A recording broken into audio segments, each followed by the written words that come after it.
चलिए जरा इसे समझते हैं, इसके गहरे मतलब क्या हैं। हाँ, ये शुरुआती पड़ाव बहुत मायने रखते हैं। ये न सिर्फ राम, लक्ष्मण और सीता के लिए बिल्कुल नई परिस्थितियां थीं, बल्कि इनसे उनकी आगे की पूरी यात्रा की दिशा भी तय हुई। मतलब अयोध्या का वो वैभव, वो सब पीछे छूट गया था। अब सामना जंगल के जीवन से था। बिल्कुल, और सबसे पहला बड़ा अहम पड़ाव आता है गंगा किनारे निषादराज गुह से मिलना। मुझे ये हमेशा बहुत छूता है जब गुह श्रीराम को तपस्वी वेश में देखते हैं, मतलब एकदम साधारण मुनियों वाले कपड़ों में। मानस में लिखा है ना, गुह कहेओ नाथ मुनि वेश उधारी, मन न मान मरम बड़ भारी। जैसे उनका दिल मान ही नहीं पा रहा कि प्रभु इस दशा में है।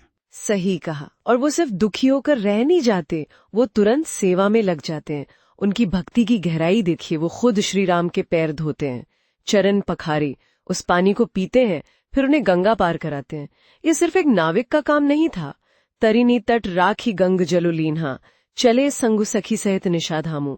ये तो एक गहरी श्रद्धा है, समर्पण है। हाँ, ये तो है। तो क्या इससे हम सिर्फ एक भक्त और भगवान का रिश्ता समझें, या इसमें उस वक्त के समाज को लेकर भी कोई इशारा है? देखिए, ये सवाल बहुत अच्छा है। गुह का ये पूरा प्रसंग सिर्फ सामाजिक बराबरी दिखाने भर का नहीं है। ये असल में ये बताता है कि रामराज्य का जो असली विचार है, जहां ओहदा या जन्म नहीं बल्कि दिल की भक्ति, सेवा भाव मायने रखता है, वो विचार अयोध्या की दीवारों के बाहर जंगल में भी उतना ही सच था। और राम का उन्हें गले लगाना वो इस बात को और पक्का करता है। ये बात तो है। अच्छा, गुह की इस अद्भुत भक्ति और सेवा के बाद यात्रा आगे बढ़ती है प्रयाग की तरफ, भारद्वाज मुनि का आश्रम।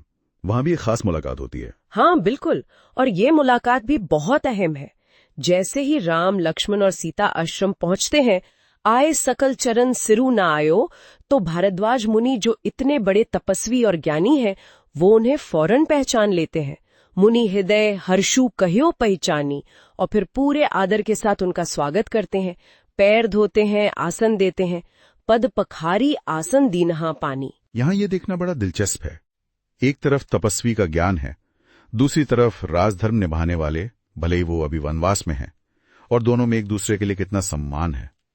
राम की विनम्रता मुनि के प्रति और मुनि का स्नेह और आदर राम के लिए, ये क्या दिखाता है? ये ज्ञान और कर्तव्य, या कहिए धर्म, इनके बीच का एक आदर्श रिश्ता दिखाता है। मुनि जानते हैं कि राम कौन है, उनका मकसद क्या है, तो उनका आदर सिर्फ राम के कुल के लिए नहीं, बल्कि उनके धर्म निभाने के संकल्प के लिए भी है। और राम का एक तपस्वी के पास मार्गदर्शन के लिए जाना, ये उनकी विनम्रता दिखाता है, ज्ञान के प्रति